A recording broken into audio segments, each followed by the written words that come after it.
Assalamualaikum warahmatullahi wabarakatuh. Selamat malam, para pendengar setia, kisah misteri, di channel YouTube Shy Flash Mystery, serta para pembaca setia di shyflash.com. Selamat datang kembali di selimut malam yang pekat, di mana setiap bayangan bisa menyimpan rahasia dan setiap desir angin bisa membawa bisikan misteri. Pada episode kali ini, kami akan mengajak kalian menyelami sebuah kisah yang bermula dari teror di balik jendela, namun merambat jauh ke dalam kutukan warisan, pertempuran gaib, dan sebuah takdir yang telah dituliskan sejak berabad-abad yang lalu. Bersiaplah, karena malam ini, kita akan bersama-sama memasuki dunia yang dihuni oleh ratusan siluman dan kuntilanak yang haus akan dendam, dan seorang wanita yang terjebak di tengah-tengahnya.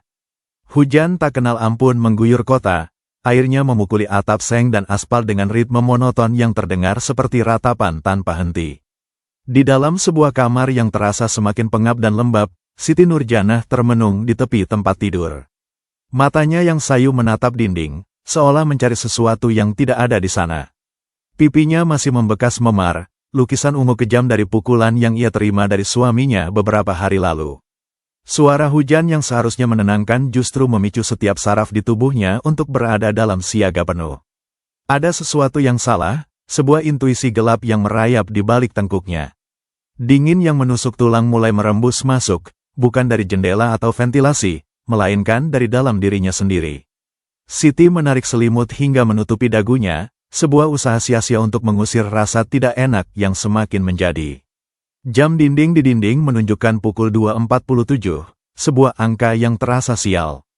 Seharusnya ia tidur, tetapi setiap kali kelopak mata terasa berat, bayangan wajah suaminya yang marah, diikuti rasa sakit yang melebar di sekujur tubuhnya, langsung menghantui benaknya. Tiba-tiba, hembusan angin kencang membuat jendela kayu tua berderit nyaring, seolah protes di bawah tekanan. Siti melompat dari tempat duduknya, jantungnya berdebar kencang. Ia mencoba meyakinkan diri bahwa itu hanyalah angin malam yang liar. Tapi, ketika matanya menoleh ke arah jendela, napasnya tersangkal di tenggorokan, membeku oleh pemandangan yang seharusnya tidak ada. Di balik kaca yang basah oleh air hujan, berdiri sebuah sosok. Sosok itu berwujud seorang wanita bertubuh kurus kering, dengan rambut panjang dan kusut yang menutupi sebagian besar wajahnya. Yang membuat Siti hampir berteriak adalah kondisi fisik wanita itu. Baju putih yang dikenakannya sudah compang camping dan berlumuran lumpur kering. Perutnya terburai keluar, usus-usus berwarna kemerahan menggantung seperti ular-ular pucat yang mengerikan. Tangan kirinya putus di siku, hanya menyisakan tunggul daging yang sudah menghitam dan kaku. Namun, yang paling mengerikan dari semuanya adalah matanya, dua lubang hitam pekat, kosong tanpa cahaya, yang menatap lurus ke dalam kamar Siti. Tidak mungkin, bisik Siti, tubuhnya gemetar. Ini hanya halusinasi, tapi sosok itu tidak beranjak. Ia tetap berdiri di tengah hujan deras, sebuah pemandangan yang melawan hukum alam, karena air hujan seolah tidak menyentuhnya. Tidak ada setetes pun air yang membasahi rambut atau pakaiannya. Wanita itu hanya berdiri di sana, sebuah patung penderitaan di tengah badai, menatap dengan tatapan yang memohon sekaligus menyakitkan. Siti ingin berteriak, tetapi suaranya terasa terkunci di tenggorokan. Ia ingin lari, tetapi kakinya terasa terpaku pada lantai, seolah diakar oleh ketakutan. Wanita di luar jendela itu perlahan mengangkat tangan kanannya yang masih utuh. Jari-jari panjang dan kurus itu menunjuk langsung ke arah Siti. Bibirnya bergerak perlahan, membentuk kata-kata yang tidak mengeluarkan suara. "Tolong, anakku." Siti mendengar suara itu, bukan melalui telinganya, melainkan langsung di dalam kepalanya. Suara yang parau, serak, dan penuh penderitaan, seperti berasal dari dasar kubur. Tiba-tiba, lampu kamar berkedip beberapa kali sebelum akhirnya padam total. Gelap menyergap ruangan dengan cepat. Siti menjerit kecil, tubuhnya gemetar tak terkendali. Ketika matanya perlahan mulai menyesuaikan dengan kegelapan, ia melihat wanita itu sudah tidak ada lagi di luar jendela. Rasa lega sesaat menyapunya, namun segera digantikan oleh teror yang jauh lebih buruk. Dia sekarang ada di dalam kamar. Bau anyir darah segar bercampur dengan tanah basah langsung memenuhi ruangan. Siti bisa mendengar suara tetesan cairan, dan ia tahu itu bukan air hujan. Dengan gerakan perlahan dan penuh ketakutan, ia menoleh ke arah sudut ruangan. Wanita itu berdiri di sana, lebih dekat, lebih jelas. Usus-usus yang menggantung itu bergoyang pelan, seolah memiliki kehidupan sendiri. Wajahnya yang semula tertutup rambut kini terlihat jelas, kulitnya pucat seperti lilin, matanya yang hitam pekat, dan garis-garis darah kering di sudut bibirnya. "Anakku, di mana?" Suara itu kembali bergema di kepala Siti. Saya tidak tahu," jawab Siti dengan suara bergetar. "Siapa anakmu?" Wanita itu melayang mendekat, kakinya tidak menyentuh lantai. "Kau harus mencarinya. 15 tahun, sudah 15 tahun aku menunggu. Tapi saya tidak, kau harus." Suara itu meraung di dalam kepala Siti, menyebabkan kepalanya terasa pecah dan ia menjerit kesakitan. "Atau kau akan bergabung denganku?" Siti menutup telinga rapat-rapat, mencoba mengusir suara itu, tapi suara itu menembus pertahanannya. Ketika ia membuka mata, wanita itu sudah lenyap. Lampu kamar menyala kembali, seolah tidak pernah padam. Namun, bau anyir darah masih menggantung pekat di udara, dan di lantai dekat jendela, ada sebuah jejak tapak kaki berlumpur basah yang jelas tercetak. Tidak ada waktu lagi untuk dipikirkan. Siti meraih ponselnya dengan tangan gemetar, menekan nomor yang sangat ia kenal. Satu-satunya orang yang mungkin bisa membantunya. Raden Bagas, sahabatnya sejak kecil, yang dikenal memiliki ilmu kebatanan tinggi. Meski mereka sudah jarang bertemu sejak Siti menikah, ia yakin Bagas tidak akan menolaknya. Dengan jari-jari yang masih gemetar, ia mengetik pesan singkat, "Bagas, aku butuh bantuan. Ada sesuatu di rumahku. Aku takut, hanya butuh 30 detik untuk balasan masuk. Aku jemput. Tunggu di dalam, jangan buka pintu untuk siapapun." Siti memeluk tubuhnya sendiri, mencoba menenangkan degup jantungnya yang liar. Matanya tak lepas dari jendela, takut wanita itu akan kembali muncul. 15 tahun, katanya. 15 tahun adalah waktu yang sangat lama untuk menunggu seorang anak. Siapakah wanita itu, dan bagaimana mungkin Siti, seorang wanita biasa, bisa membantunya? Hujan masih turun deras di luar, sesekali disertai petir yang menggelegar. Setiap kali kilatan cahaya menyambar, Siti mengira melihat bayangan wanita itu di sudut-sudut ruangan.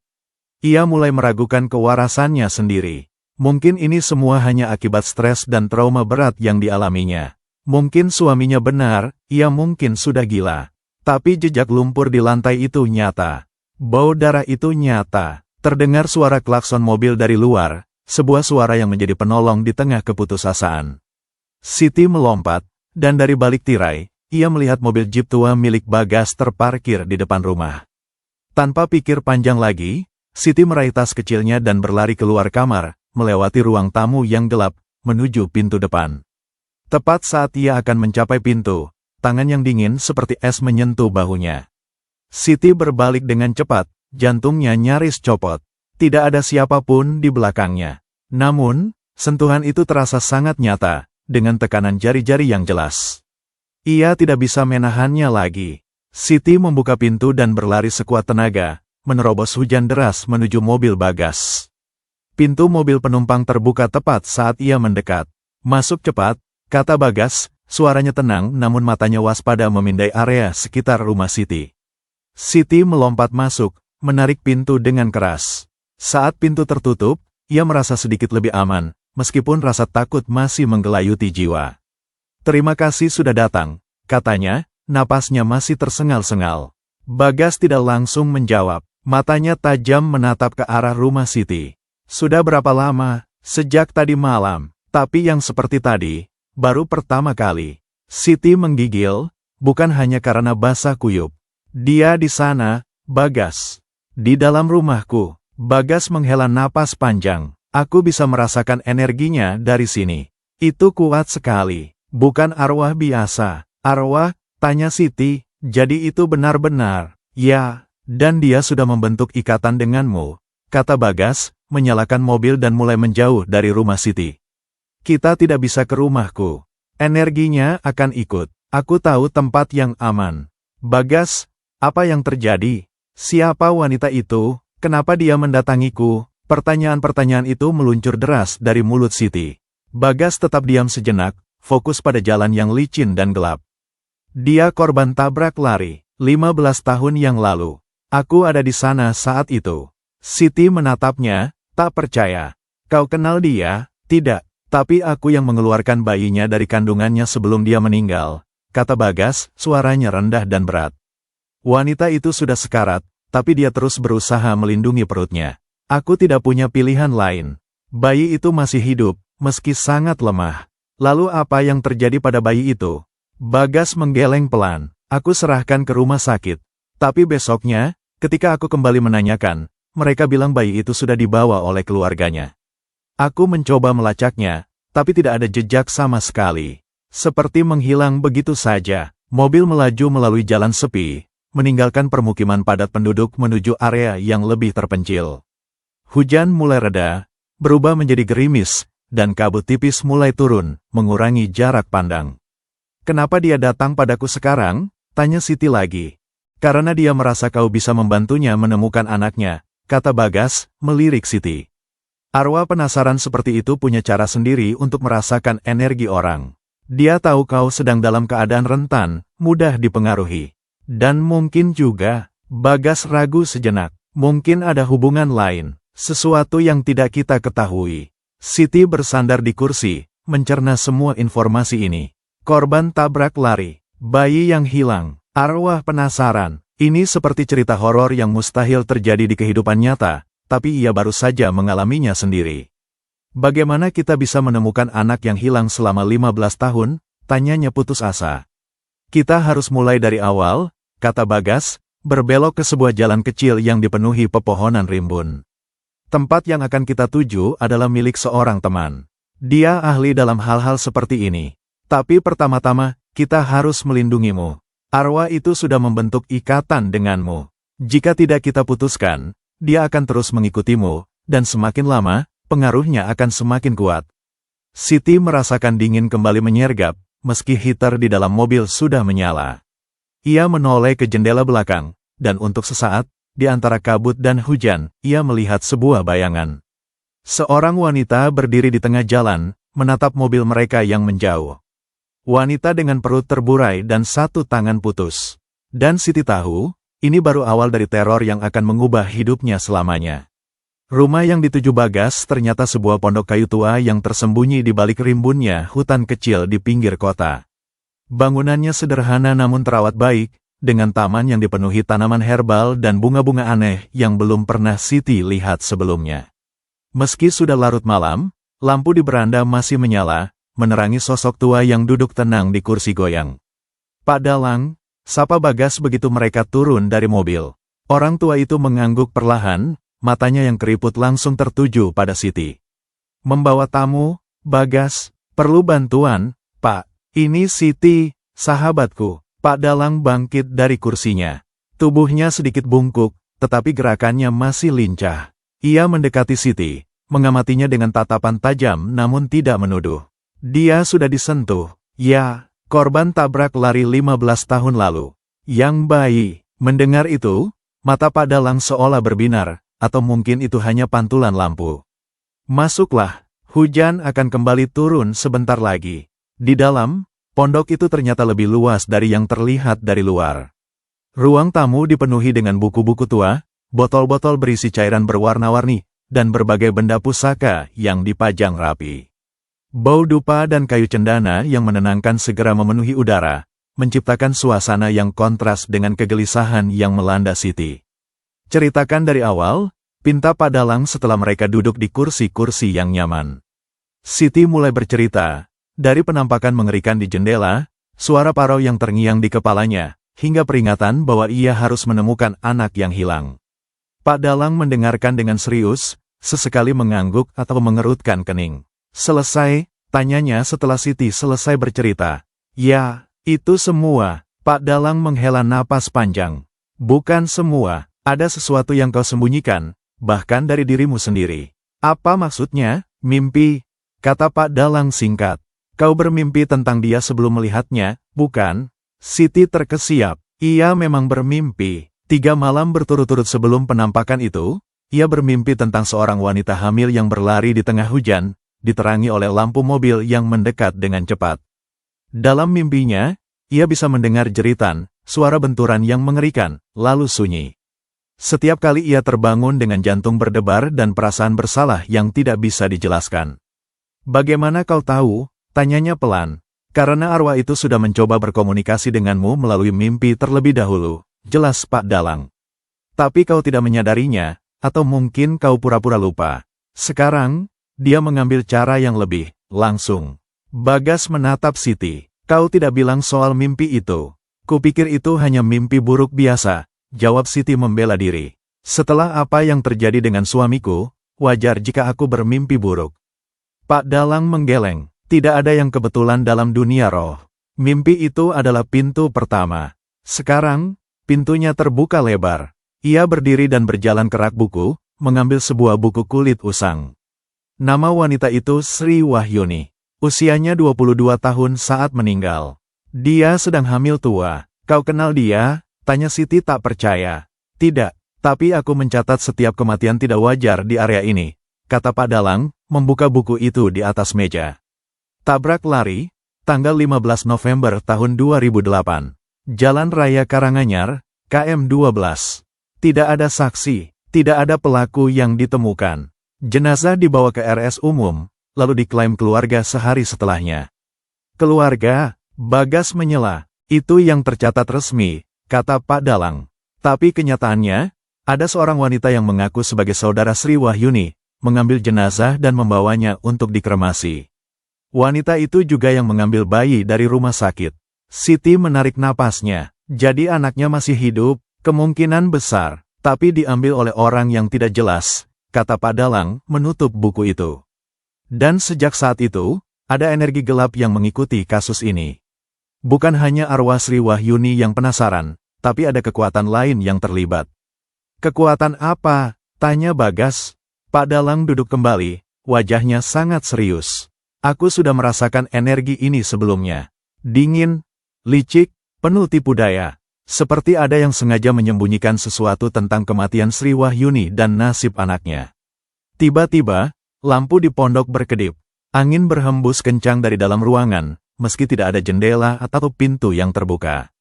Suhu ruangan turun drastis. Siti menggigil, merasakan kembali kehadiran yang sama seperti di kamarnya. Dia di sini, bisiknya. Pak Dalang mengangguk. Dia mengikutimu, tapi di sini, dia tidak bisa masuk sepenuhnya. Rumah ini dilindungi, tapi kata-kata Pak Dalang ternyata terlalu optimis.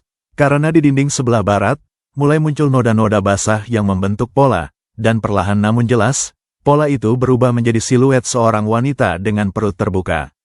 Bau anyir darah kembali memenuhi ruangan. Sri Wahyuni, panggil Pak Dalang dengan suara tegas. Kami tahu namamu, kami tahu penderitaanmu, tapi kamu tidak boleh mengganggu orang hidup. Siluet di dinding itu bergerak, seperti seseorang yang berusaha keluar dari dalam tembok. Suara tangis terdengar, lembut pada awalnya, lalu semakin keras, semakin menyakitkan. Anakku, beri aku anakku. Kami akan mencoba membantu, kata Bagas, berdiri menghadap siluet itu. Tapi kamu harus memberi kami waktu. Dan kamu harus berhenti mengganggu Siti. Tangis itu berubah menjadi tawa yang pahit. Waktu, sudah 15 tahun. Dia tumbuh tanpa ibunya. Dia tidak tahu aku menunggu. Kami mengerti. Bagas tidak sempat menyelesaikan kalimatnya. Semua lampu di pondok padam sekaligus. Dalam kegelapan total, Siti mendengar suara langkah kaki, atau lebih tepatnya, suara sesuatu yang diseret di lantai. Dingin semakin menjadi. Sampai-sampai Siti bisa melihat napasnya sendiri membentuk kabut putih di udara dingin. Pak Dalang, panggilnya takut. Tenang, jawab suara tua itu dari suatu tempat di kegelapan. Dia hanya menunjukkan kekuatannya. Tiba-tiba, sebuah tangan dingin menyentuh pipi Siti. Ia menjerit, berusaha menjauh, tetapi tangan itu mengikutinya. Jari-jari panjang dan kurus itu membelai rambutnya, lalu turun ke lehernya. Kau akan membantuku? Bisik suara Sri Wahyuni langsung di telinga Siti. Kau harus, atau kau akan menggantikanku. Jangan, teriak Bagas. Cahaya terang muncul dari arah Bagas, sebuah senter besar yang memancarkan sinar putih menyilaukan. Dalam cahaya itu, mereka bisa melihat wujud Sri Wahyuni dengan jelas. Dia berdiri tepat di belakang Siti, tangan kanannya melingkar di bahu Siti, sementara bagian perutnya yang terburai hampir menyentuh punggung Siti. Wajahnya yang pucat kini penuh dengan ekspresi penderitaan yang tak tertahankan. Mata hitamnya berlinang air mata. Tolong, Katanya, kali ini suaranya lebih manusiawi, penuh keputusasaan. Aku hanya ingin melihat anakku sekali saja. Sebelum aku benar-benar pergi, Siti, meskipun ketakutan setengah mati, merasakan belas kasihan yang mendalam. Aku akan mencoba, janjinya, suaranya bergetar. Tapi kau harus berjanji tidak akan menyakitiku. Sri Wahyuni mengangguk perlahan. Janjiku, temukan anakku. Namanya. Dia berusaha mengucapkan sesuatu, tetapi tiba-tiba wajahnya berubah meringkas kesakitan. Tangannya melepaskan Siti, dan tubuhnya mulai bergetar hebat. Tidak, jangan ambil ingatanku, jangan, ada yang menghalanginya, teriak Pak Dalang. Ada kekuatan lain yang mengontrol arwahnya. Sri Wahyuni menjerit, suara yang penuh penderitaan dan kemarahan. Kemudian, secepat munculnya, dia menghilang. Lampu kembali menyala, ruangan kembali normal, seolah tidak pernah terjadi apa-apa. Tapi di lantai, tepat di tempat Sri Wahyuni berdiri tadi, ada genangan air keruh dan darah. Dan di tengah genangan itu, mengapung sesuatu yang kecil dan usang. Sebuah boneka kain, dengan baju merah pudar dan mata kancing yang satu sudah lepas. Boneka itu basah, tapi anehnya, tidak ada darah yang menempel padanya. Wajah boneka itu tersenyum, tetapi senyumannya terasa menyeramkan, tidak seperti senyuman boneka pada umumnya. Pak Dalang mendekati boneka itu dengan sangat hati-hati. Ini, apa itu? Tanya Bagas. Boneka arwah, jawab Pak Dalang pelan. Boneka yang digunakan sebagai media untuk menahan atau mengontrol arwah. Matahari sudah tinggi di langit ketika mereka bertiga berangkat menuju panti asuhan Melati Sungsang. Perjalanan memakan waktu hampir 2 jam, melewati jalan-jalan kecil yang semakin menyepi dan tidak terawat. Pepohonan di kedua sisi jalan semakin rimbun, menutupi cahaya matahari dan menciptakan lorong-lorong gelap meski di siang hari. Siti duduk di kursi penumpang, memegang boneka itu erat-erat. Sejak menemukan boneka itu di kamarnya pagi tadi, ia tidak berani melepaskannya. Ada perasaan aneh yang mengikatnya pada boneka itu, seolah boneka itu adalah kunci untuk membuka sesuatu di panti asuhan. Kita hampir sampai, kata Bagas yang menyetir dengan fokus. Menurut peta, panti asuhan ini terletak di ujung jalan ini. Pak Dalang yang duduk di belakang, wajahnya serius. Aku sudah dengar cerita tentang tempat ini. Dulu sempat ramai, banyak anak yatim piatu dirawat di sini. Tapi sekitar 20 tahun yang lalu, terjadi insiden. Beberapa anak menghilang secara misterius. Panti itu ditutup, dan sejak itu, tidak ada yang berani mendekati tempat ini. Siapa yang mengelola panti ini dulu? Tanya Siti. Seorang wanita bernama Nyai Lasmini, kata Pak Dalang, mengucapkan nama itu dengan nada khusus, seolah nama itu sendiri membawa energi negatif. Dia dikenal sebagai dermawan, sering membantu anak-anak terlantar. Tapi ada desas-desus, dia terlibat dalam praktik-praktik tidak baik. Praktik apa? Pak Dalang terdiam sejenak. Ada yang bilang dia membuat perjanjian dengan kekuatan gelap, menukar nyawa anak-anak dengan kekayaan dan umur panjang. Tapi itu hanya rumor, tidak pernah terbukti. Mobil melambat, lalu berhenti di depan sebuah gerbang besi tinggi yang sudah berkarat parah. Di atas gerbang, tergantung papan kayu yang hampir copot, dengan tulisan yang sudah pudar, Panti Asuhan Melati Sungsang. Tempat itu persis seperti dalam mimpi Siti. Bangunan utama 2 lantai dengan arsitektur kolonial tua, catnya mengelupas, jendela-jendelanya pecah atau tertutup papan. Di halaman depan, pohon beringin raksasa itu berdiri dengan angkuh, akar-akarnya menjalar di tanah seperti ular raksasa. Suasana sepi dan muram, seolah kehidupan sudah lama meninggalkan tempat ini. Tapi yang paling membuat mereka tertegang adalah bau.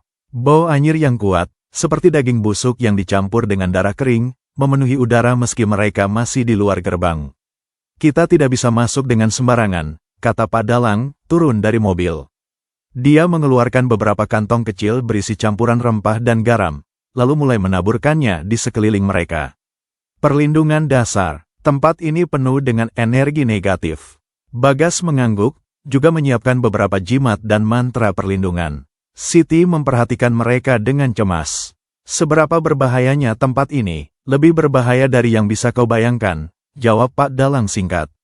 Jika rumor tentang Nyai Lasmini benar, maka tempat ini bukan sekadar panti asuhan yang terbengkalai.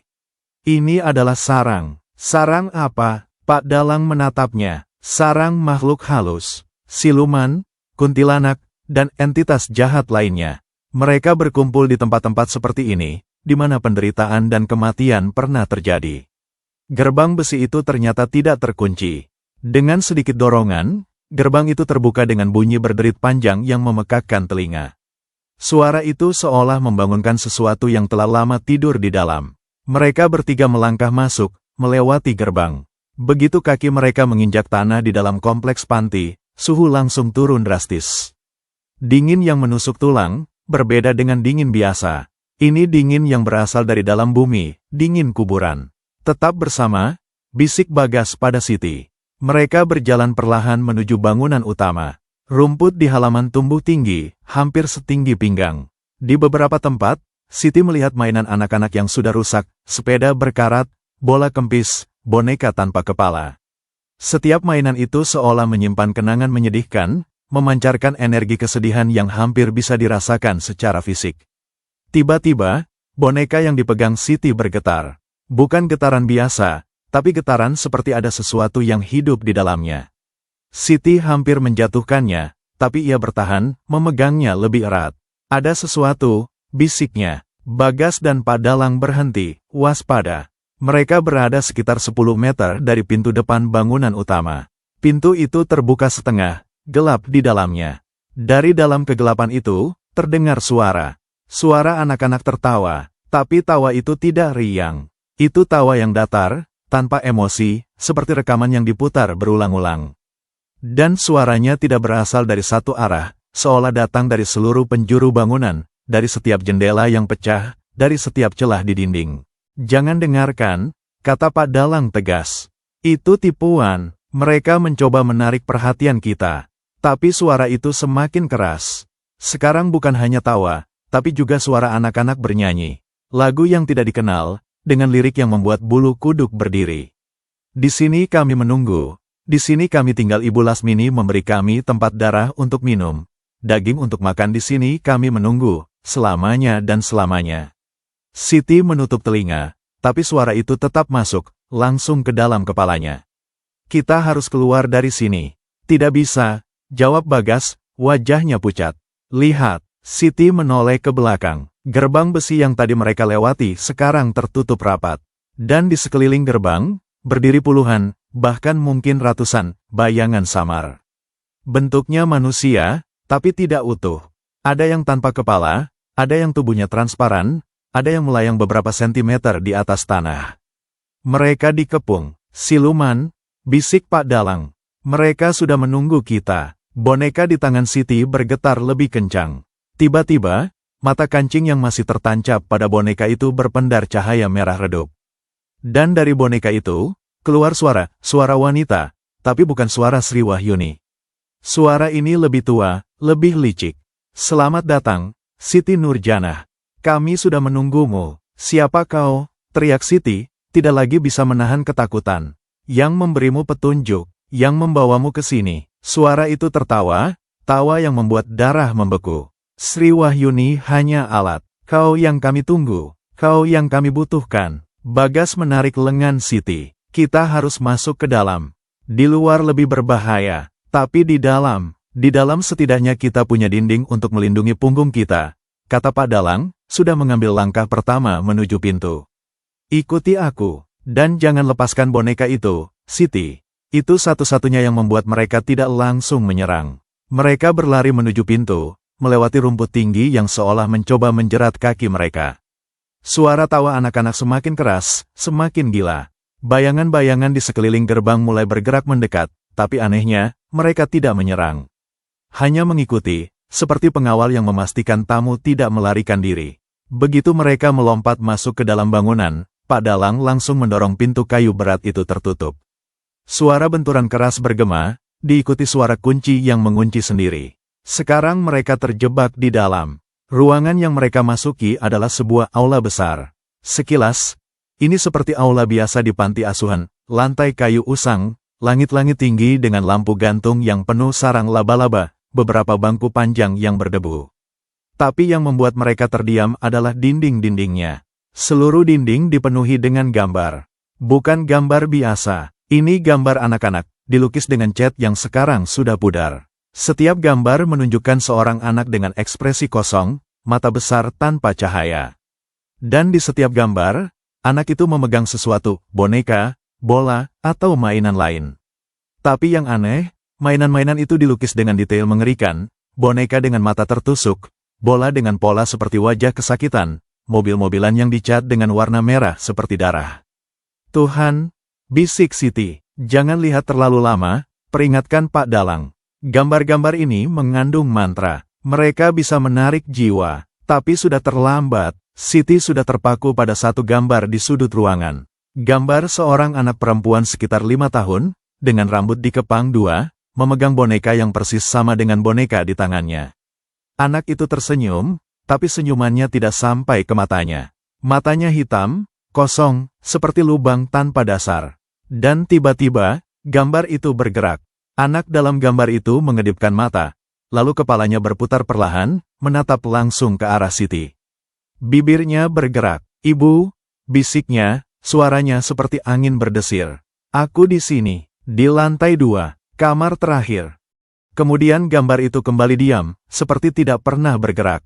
Siti menarik napas dalam-dalam. Dia ada di sini, anak Sri Wahyuni, di lantai 2. Bagas dan Pak Dalang saling memandang. Ini jebakan, kata Bagas. Tapi kita tidak punya pilihan lain, jawab Siti. Kita sudah sampai di sini. Kita harus menyelesaikan ini. Mereka mulai berjalan menuju tangga di ujung aula. Tangga kayu itu berderit setiap kali diinjak, seolah memprotes kehadiran mereka. Suara anak-anak bernyanyi masih terdengar, tapi sekarang berasal dari atas, dari lantai 2. Saat mereka sampai di anak tangga terakhir sebelum lantai 2, boneka di tangan Siti tiba-tiba menjadi sangat dingin, hampir membekukan kulitnya. Dan dari lantai atas, terdengar suara lain, suara perempuan dewasa, bernyanyi dengan lembut, lagu yang sama dengan yang dinyanyikan anak-anak tadi. Suara itu indah, tapi menyeramkan. Seperti sirene yang menarik pelaut menuju karang. Nyai Lasmini, bisik Pak Dalang, wajahnya pucat. Dia masih ada di sini. Mereka berdiri di koridor lantai 2. Sepanjang koridor, ada beberapa pintu kamar, semuanya tertutup. Tapi dari bawah salah satu pintu, keluar cahaya redup berwarna kuning, seperti cahaya lilin. Dan dari kamar itulah suara nyanyian berasal. Siti melihat ke arah ujung koridor. Di sana, ada satu pintu lagi. Berbeda dari yang lain, pintu itu dicat hitam, dengan simbol aneh di tengahnya, simbol yang membuat Siti merinding, sebuah lingkaran dengan segitiga terbalik di dalamnya. Dan di tengah segitiga, ada gambar mata. Kamar terakhir, bisiknya. Tapi untuk mencapai kamar itu, mereka harus melewati kamar dengan cahaya lilin, kamar di mana Nyai Lasmini mungkin berada. Bagas mengambil keputusan. Kita ke kamar hitam. Cepat, sebelum pintu kamar bercahaya itu terbuka. Dan dari dalam, keluar seorang wanita. Tapi wanita ini bukan manusia biasa. Tubuhnya transparan, seperti terbuat dari kabut. Wajahnya cantik, tapi pucat seperti mayat. Dia mengenakan kebaya tua dengan motif bunga melati, dan rambutnya disanggul rapi. Yang paling mengerikan adalah matanya, 2 bola hitam pekat tanpa putih, tanpa pupil, hanya kegelapan. Selamat datang, anak-anakku, katanya dengan suara yang sama dengan suara dari boneka tadi. Aku sudah menunggu lama. Pak Dalang melangkah maju, mengangkat jimatnya. Nyai Lasmini, lepaskan anak-anak yang kau tahan di sini. Nyai Lasmini tertawa. Lepaskan, tapi mereka senang di sini. Mereka sudah menjadi keluargaku, seperti kalian nanti. Dia mengangkat tangannya, dan dari setiap kamar di koridor, keluar puluhan anak-anak. Tapi mereka bukan anak-anak hidup. Mereka hantu, dengan wajah pucat dan mata kosong. Beberapa di antaranya tubuhnya tidak utuh. Ada yang tanpa lengan, tanpa kaki, bahkan ada yang kepalanya miring dengan sudut yang tidak wajar. Kalian mencari anak Sri Wahyuni? Tanya Nyai Lasmini, senyumannya semakin lebar. Dia ada di kamar hitam. Tapi untuk mencapainya, kalian harus melewati mereka dulu. Anak-anak hantu itu mulai mendekat, tangan-tangan kecil mereka terangkat, ingin menyentuh, ingin menarik. Siti memeluk boneka erat-erat. Kami hanya ingin membawanya pergi. Untuk bertemu ibunya. Ibunya, teriak Nyai Lasmini tiba-tiba, wajahnya berubah marah. Ibunya tidak berhak. Aku yang merawatnya. Aku yang memberinya rumah. Aku yang membuatnya tetap di sini. Kau membunuhnya? Tanya Bagas dengan suara tegang. Membunuh? Oh tidak. Nyai Lasmini tertawa lagi. Aku memberinya kehidupan abadi, seperti yang akan kuberikan pada kalian. Dia melambaikan tangannya. Anak-anak hantu itu langsung menyerang. Tapi sebelum mereka mencapai Siti dan yang lainnya, boneka di tangan Siti tiba-tiba berpendar cahaya terang. Cahaya putih murni yang memancar dari mata kancing boneka itu, menyinari seluruh koridor. Anak-anak hantu itu menjerit, mundur ketakutan. Bahkan Nyai Lasmini menutupi wajahnya, kesakitan oleh cahaya itu. Boneka arwah, bisiknya marah. Tapi bukan bonekaku, boneka Sri Wahyuni. Cahaya dari boneka itu membentuk sebuah jalur di lantai, menuju kamar hitam di ujung koridor. Jalur itu seperti jalan yang dilindungi, mengusir semua bayangan dan hantu di sekitarnya. Lari, teriak Pak Dalang. Mereka bertiga berlari menyusuri jalur cahaya, melewati Nyai Lasmini dan anak-anak hantu yang masih merintih kesakitan. Begitu mendekati kamar hitam, pintunya terbuka sendiri, seolah menyambut mereka. Mereka melompat masuk, dan pintu langsung tertutup di belakang mereka. Di dalam kamar hitam, mereka menemukan sesuatu yang tidak pernah mereka bayangkan. Dan Siti akhirnya memahami mengapa Sri Wahyuni begitu berkeras menemukan anaknya. Dan mengapa Nyai Lasmini tidak mau melepaskannya. Kamar hitam itu ternyata tidak gelap seperti yang dibayangkan. Sebaliknya, ruangan itu diterangi oleh puluhan lilin kecil yang berjejer di sepanjang dinding, menciptakan cahaya kuning redup yang menari-nari, memantulkan bayangan aneh di seluruh ruangan. Tapi yang membuat mereka terpaku bukanlah pencahayaannya, melainkan isi kamar itu. Seluruh dinding dipenuhi dengan rak-rak kayu, dan di setiap rak, berjejer puluhan, bahkan mungkin ratusan, boneka. Boneka-boneka itu berbagai ukuran dan bentuk, dari boneka kain sederhana seperti yang dipegang Siti, hingga boneka porselen antik dengan pakaian mewah. Tapi semua boneka itu memiliki satu kesamaan, wajah mereka kosong, tanpa ekspresi, dan mata mereka seolah menatap ke satu titik di tengah ruangan. Di tengah ruangan itu, ada sebuah meja altar dari kayu hitam. Di atasnya, terbaring seorang anak perempuan. Anak itu berusia sekitar 15 tahun, sesuai dengan usia anak Sri Wahyuni jika masih hidup. Dia mengenakan gaun putih sederhana, tangan terlipat di atas dada. Wajahnya pucat, tapi masih terlihat hidup. Dadanya naik turun perlahan, tanda bahwa dia masih bernapas. Tapi yang mengerikan adalah apa yang terhubung dengannya. Dari langit-langit, menjulur puluhan benang halus berwarna hitam, menancap di berbagai titik tubuh anak itu, di kepalanya, bahunya, lengannya, kakinya. Benang-benang itu terhubung ke setiap boneka di rak-rak dinding. Setiap kali anak itu bernapas, benang-benang itu bergetar, dan boneka-boneka di dinding seolah ikut bernapas bersamanya. Tuhan, bisik Siti, hampir tidak percaya dengan apa yang dilihatnya. Pak Dalang mendekati meja altar dengan hati-hati. Ini ritual pengikatan jiwa. Dia menggunakan anak ini sebagai sumber energi untuk mengontrol semua boneka arwah di ruangan ini. Boneka arwah? Tanya Bagas. Setiap boneka ini berisi jiwa seorang anak, jelas Pak Dalang, suaranya bergetar. Nyai Lasmini tidak membunuh mereka. Dia menjebak jiwa mereka di dalam boneka, sementara tubuh fisik mereka, mungkin dikubur di suatu tempat. Dengan cara ini, dia memiliki pasukan hantu anak-anak yang bisa dia kontrol. Siti melihat ke arah anak di meja altar. Wajahnya mirip dengan Sri Wahyuni, hidung yang sama, bentuk bibir yang sama. Ini pasti anaknya, tapi kenapa dia masih hidup? Setelah 15 tahun, seharusnya dia sudah dewasa. Usianya, bisik Siti, dia masih seperti anak kecil. Karena jiwanya terjebak dalam keadaan ini, jawab Pak Dalang. Tubuhnya tumbuh, tapi jiwanya tidak. Dia terjebak dalam mimpi, dikendalikan oleh benang-benang itu. Tiba-tiba, anak itu membuka mata. Matanya berwarna coklat, sama seperti mata Sri Wahyuni dalam foto yang pernah dilihat Pak Dalang. Tapi matanya kosong, tanpa kesadaran. Dia menatap langit-langit, tidak bereaksi terhadap kehadiran mereka. Kita harus melepaskannya, kata Bagas. Tapi jika kita memutus benang-benang itu, Pak Dalang tidak menyelesaikan kalimatnya. Mereka semua tahu risikonya. Memutus hubungan antara anak itu dan boneka-boneka arwah bisa membebaskannya, tapi juga bisa membangkitkan semua jiwa yang terjebak dalam boneka-boneka itu. Dan mereka tidak tahu apa yang akan terjadi. Boneka di tangan Siti tiba-tiba bergetar lagi. Kali ini, getarannya berbeda, lebih lembut, seperti permohonan. Siti melihat ke boneka itu. Mata kancingnya yang satu masih berpendar cahaya redup. Boneka ini ingin sesuatu, kata Siti. Dia mendekati meja altar, mengangkat boneka itu.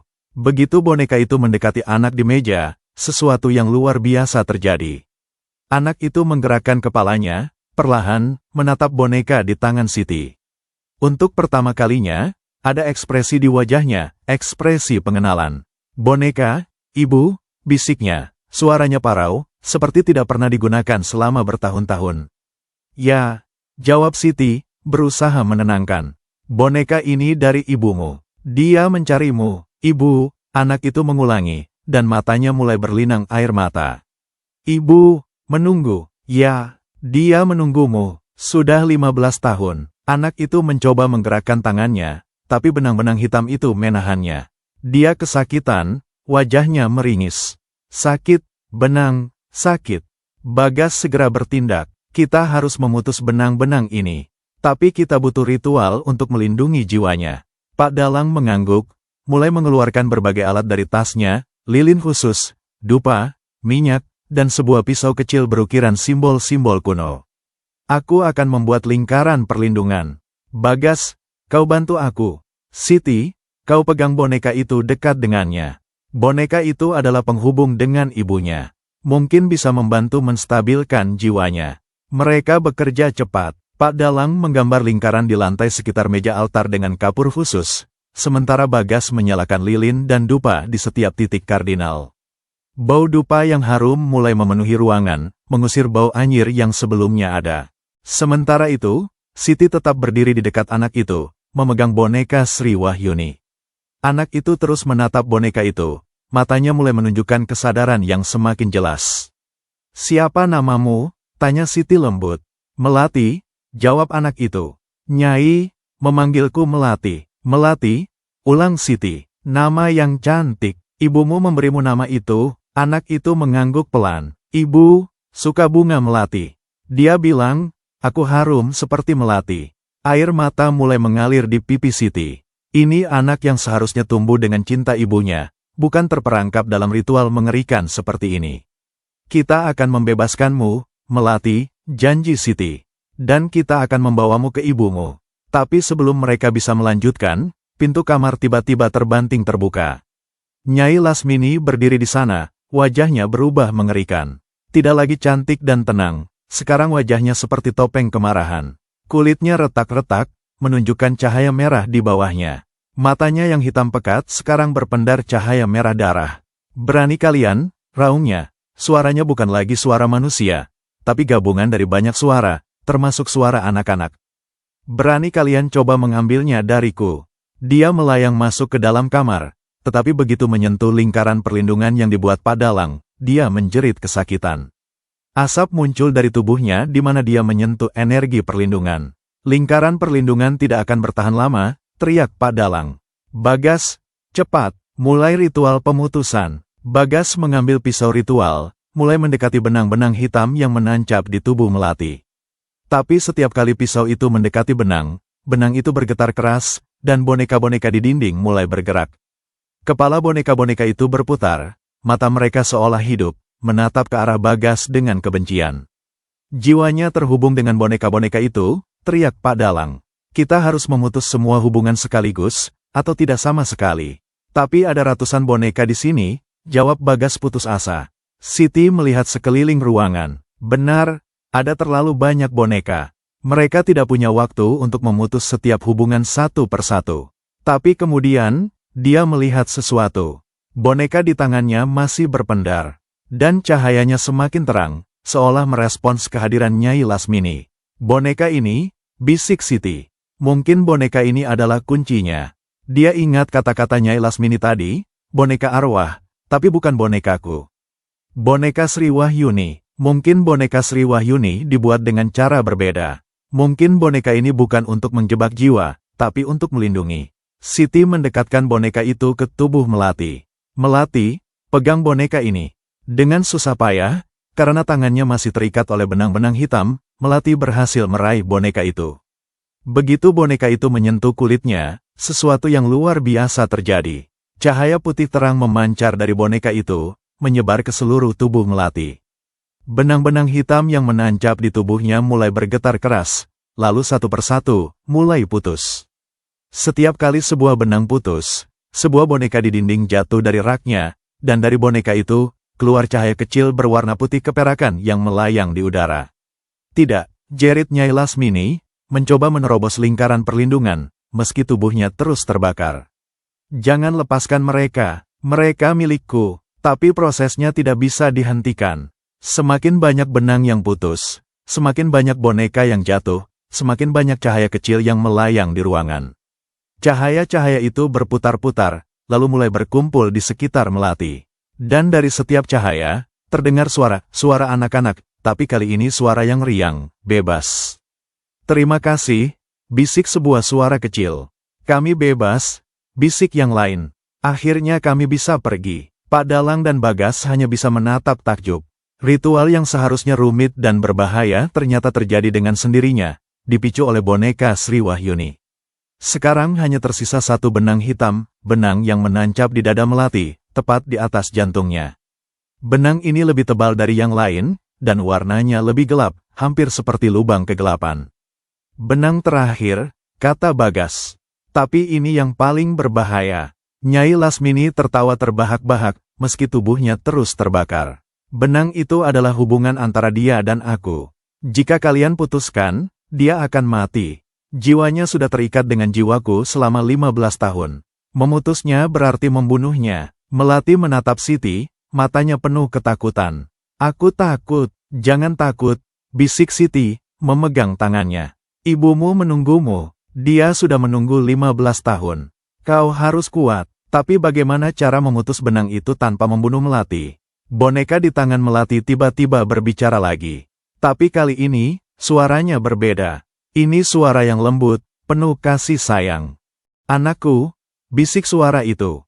Melati, sayangku. Melati terkesiap. Ibu, ya, sayang, ibu di sini. Di dalam boneka ini, ibu menaruh sebagian jiwaku di sini, untuk melindungimu. Air mata mengalir deras di pipi Melati. Ibu, aku rindu padamu. Aku juga rindu padamu, sayang. Sekarang dengarkan ibu. Untuk memutus benang terakhir ini, kau harus rela melepaskannya. Kau harus memilih untuk hidup, untuk bebas. Tapi dia bilang aku akan mati. Tidak, sayang, kau tidak akan mati. Karena cinta ibu lebih kuat dari semua ikatan gelap ini, suara itu semakin lembut. Pegang erat boneka ini. Ingat ibumu, ingat cintanya, dan lepaskan ketakutanmu. Melati menutup mata, memeluk boneka itu erat-erat. Bibirnya berkomat kamit, berdoa atau mengingat sesuatu. Siti, Bagas, dan Pak Dalang melihat dengan harap. Mereka tidak bisa berbuat apa-apa sekarang. Semuanya tergantung pada Melati dan hubungannya dengan ibunya. Benang hitam terakhir itu mulai bergetar keras. Warna hitamnya mulai memudar, berubah menjadi abu-abu, lalu putih. Nyai Lasmini menjerit kesakitan, seolah benang itu juga terhubung dengannya. Tidak, jangan, aku butuh dia, aku butuh semua mereka. Tapi teriakan itu sia-sia. Dengan cahaya terang yang memancar dari boneka dan tubuh Melati, benang terakhir itu akhirnya putus. Efeknya langsung terasa. Semua boneka di dinding jatuh sekaligus. Cahaya-cahaya kecil yang melayang di ruangan bersatu menjadi satu cahaya besar, lalu meledak dalam ledakan cahaya putih yang membutakan. Nyai Lasmini menjerit terakhir kali sebelum tubuhnya menghilang, tersapu oleh cahaya itu. Ketika cahaya mereda, mereka melihat Melati masih terbaring di meja altar, tapi sekarang dia terlihat berbeda. Wajahnya lebih berwarna, napasnya lebih stabil. Dan yang paling penting, benang-benang hitam itu sudah hilang sepenuhnya. Dia membuka mata, dan untuk pertama kalinya, matanya berbinar dengan kesadaran penuh. Bebas, bisiknya, aku bebas. Tapi perjuangan belum selesai. Karena begitu Melati bebas, seluruh bangunan panti asuhan mulai berguncang. Dinding retak, lantai bergetar, suara jeritan dan tangisan memenuhi udara. Tempat ini runtuh, teriak Pak Dalang. Kita harus keluar. Mereka pun berlari. Bagas menggendong Melati yang masih lemah, sementara Pak Dalang dan Siti membuka jalan. Mereka turun tangga dengan cepat, melewati aula yang sekarang dipenuhi bayangan-bayangan yang semakin jelas, semua jiwa anak-anak yang sudah bebas, mengucapkan terima kasih sebelum akhirnya menghilang untuk selamanya. Begitu mereka keluar dari bangunan utama, mereka melihat pemandangan yang luar biasa. Pohon beringin raksasa di halaman depan sekarang terbakar api putih. Api itu tidak membakar pohon secara fisik, tapi membersihkannya dari energi negatif yang selama ini menaunginya. Dari dalam pohon, keluar puluhan cahaya lagi, jiwa-jiwa lain yang terjebak di sana. Gerbang besi yang terkunci tadi sekarang terbuka lebar. Mereka berlari menuju mobil, tidak melihat ke belakang. Begitu semua masuk ke dalam mobil, Bagas langsung membawa mereka pergi, meninggalkan panti asuhan Melati Sungsang yang sekarang mulai runtuh sepenuhnya. Di jalan, dalam keheningan mobil, Melati memandang keluar jendela, memeluk boneka ibunya Rat-Rat. "Ibu akan datang, kan?" tanyanya pada Siti. Siti tersenyum, meski matanya berkaca-kaca. "Ya, ibu akan datang. Dia sudah menunggumu lama sekali." Tapi di dalam hati, Siti bertanya-tanya, bagaimana cara mempertemukan Melati dengan arwah ibunya? Apakah mungkin? Dan yang lebih penting, apakah ini benar-benar sudah berakhir? Karena dalam bayangan di jendela mobil, saat mereka melewati sebuah tikungan, Siti melihat sesuatu. Seorang wanita berdiri di tepi jalan, menatap mobil mereka lewat. Bukan Sri Wahyuni, tapi seorang wanita lain, dengan wajah yang sangat mirip dengan Siti sendiri. Wanita itu tersenyum, senyuman yang membuat darah membeku. Dan Siti tahu, teror belum berakhir.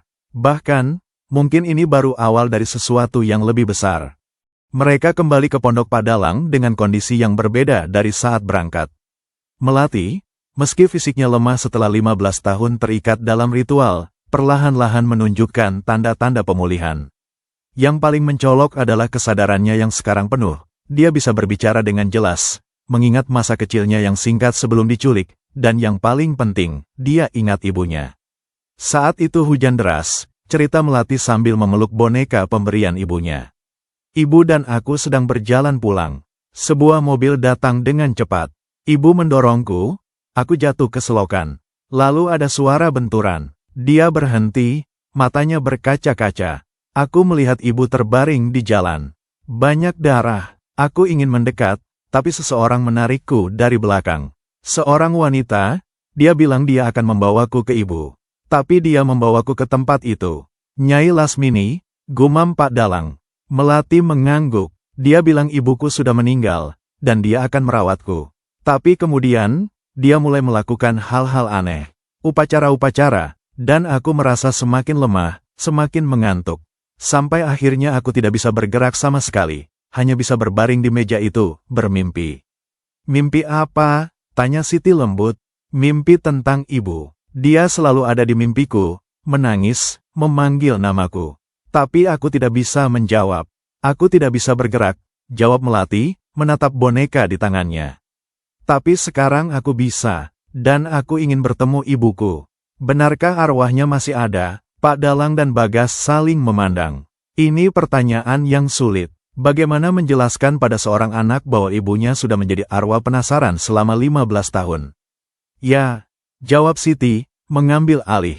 "Ibumu masih ada. Dia menunggumu. Tapi, dia tidak lagi dalam wujud manusia seperti dulu." "Seperti hantu?" tanya Melati polos. "Seperti roh, tapi roh yang sangat mencintaimu." Melati mengangguk, seolah memahami.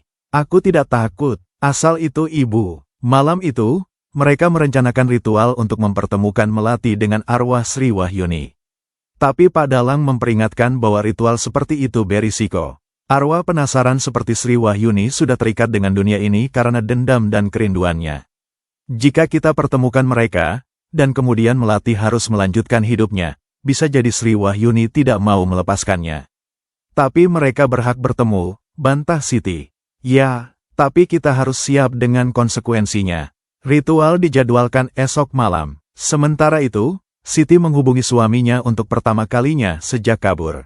Telepon diangkat, dan suara kasar yang sama menyambutnya. "Kau di mana? Sudah 2 hari tidak pulang." "Saya sedang membantu seseorang," jawab Siti hati-hati. "Pulang sekarang, atau jangan harap kau bisa kembali." Siti menutup telepon dengan tangan gemetar. Bagas yang melihatnya mendekat. "Masih sama?" Lebih buruk, jawab Siti pendek. Tapi aku tidak bisa kembali sekarang. Tidak setelah semua yang terjadi. Kau punya tempat di sini selama yang kau butuhkan, kata Bagas. Dan, mungkin setelah ini selesai, kau bisa memulai hidup baru. Siti tersenyum tipis. Hidup baru, kedengarannya indah, tapi juga menakutkan. Setelah bertahun-tahun dalam pernikahan yang menyakitkan, dia hampir lupa bagaimana rasanya bebas. Malam harinya, ritual dimulai. Pak Dalang menyiapkan ruangan khusus di podoknya, lantai dilapisi dengan garam membentuk lingkaran konsentris, lilin dinyalakan di setiap titik, dan dupa khusus dibakar menghasilkan asap wangi yang menenangkan. Melati duduk di tengah lingkaran, masih memegang boneka ibunya. Siti, Bagas, dan Pak Dalang berdiri di luar lingkaran, siap mengawasi ritual.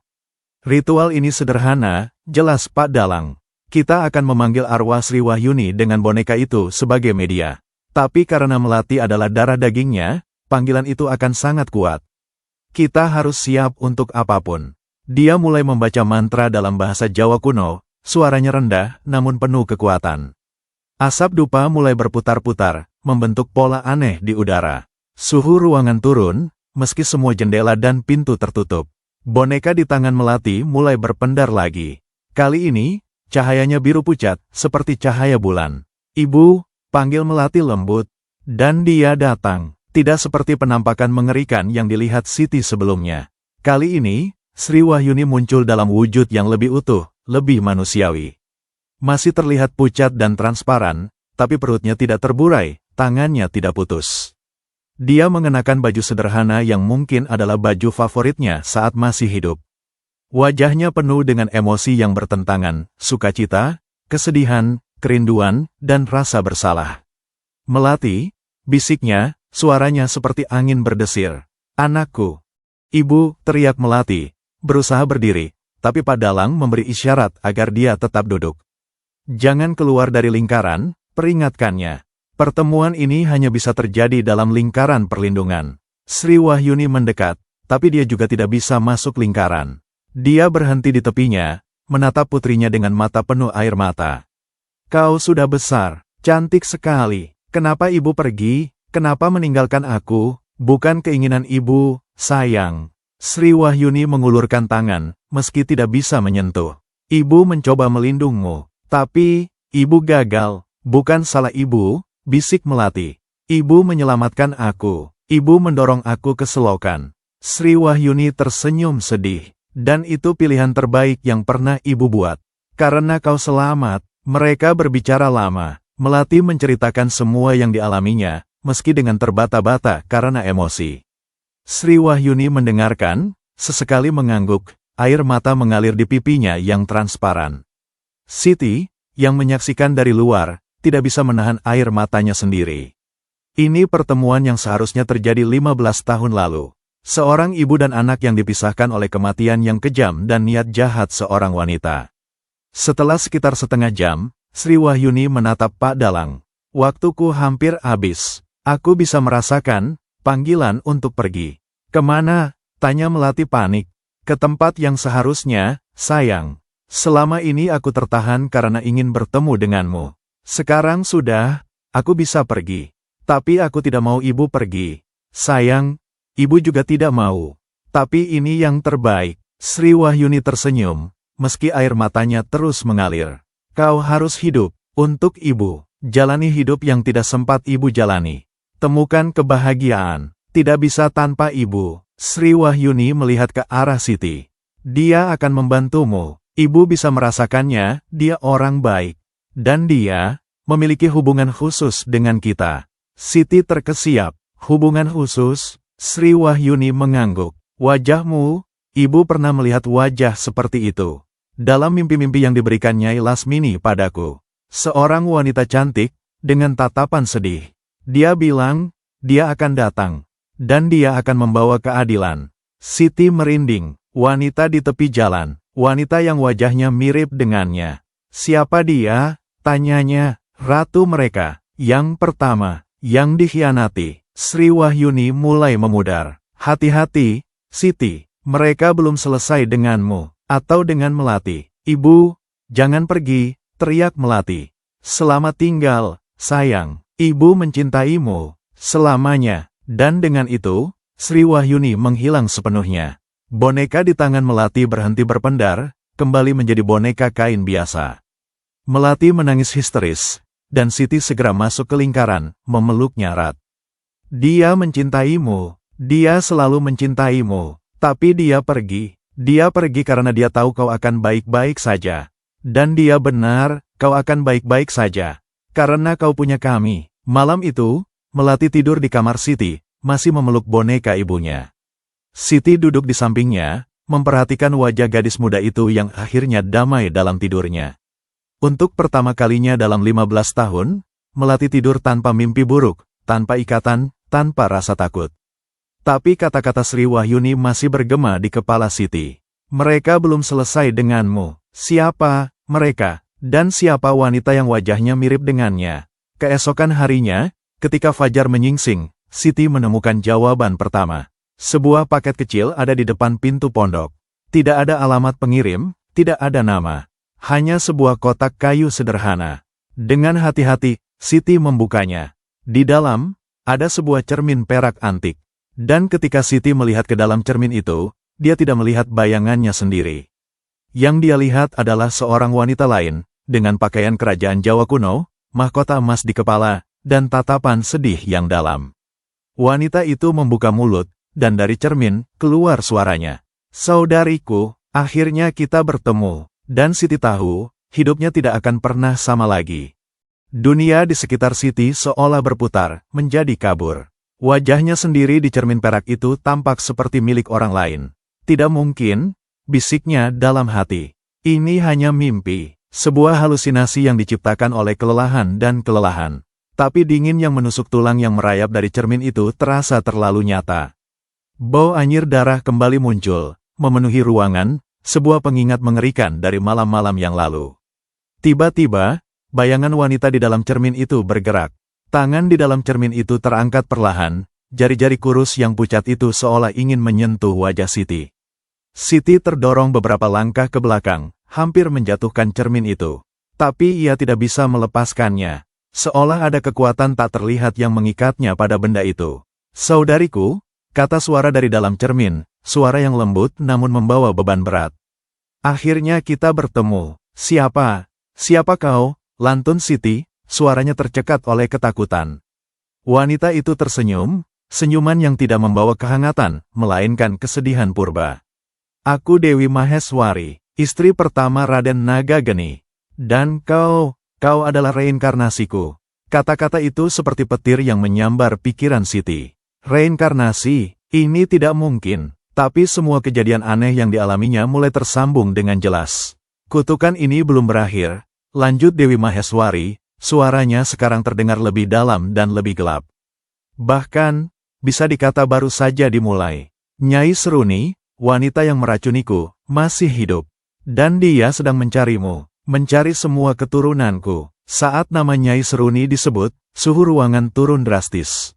Lilin yang menyala di pojok ruangan berkedip-kedap, nyaris padam. Bayangan Dewi Maheswari di dalam cermin mulai memudar, seperti sinyal TV yang rusak. Berhati-hatilah, Siti, katanya, suaranya serak. Pertarungan yang sesungguhnya baru akan dimulai. Dengan satu senyuman terakhir yang penuh penyesalan, bayangan itu perlahan menghilang, meninggalkan Siti sendirian di ruangan yang kini terasa sangat asing dan dingin. Ia masih memegang cermin perak itu, sebuah benda yang sekarang terasa lebih berat seperti batu. Siapa Nyai Seruni, dan apa hubungannya dengan boneka arwah, dengan panti asuhan Melati Sungsang, dan terutama, dengan dirinya? Pertanyaan-pertanyaan itu melayang-layang di benak Siti, dan jawabannya, ia takut, akan jauh lebih mengerikan dari apa yang sudah ia hadapi. Rasa takut dan bingung itu menyelimuti Siti, sebuah awal dari babak baru yang lebih gelap dalam hidupnya. Namun, di tengah kegelapan, selalu ada secercah harapan bagi mereka yang mencari kebenaran. Kisah Siti belum selesai, dan malam ini, kita baru saja membuka pintu menuju bagian yang lebih dalam. Terima kasih telah menyaksikan episode Ngeri, Kutukan Boneka Arwah, dihuni ratusan siluman dan kuntilanak, di channel Shy Flash Mystery serta di shyflash.com. Kisah Siti Nurjana adalah pengingat bahwa kadang, teror paling besar datang dari masa lalu yang belum selesai, tetapi keberanian untuk menghadapinya akan membawa kita pada kekuatan dan kedamaian yang tak terduga. Jangan lupa untuk terus memberikan dukungan Anda dengan menekan tombol like, menulis komentar, dan membagikan kisah ini kepada teman-teman Anda. Setiap dukungan dari kalian adalah energi positif yang membuat kami terus bersemangat untuk menghadirkan kisah-kisah misteri lainnya. Sampai jumpa di episode berikutnya dengan kisah-kisah yang lebih mencekam lagi. Wassalamualaikum warahmatullahi wabarakatuh.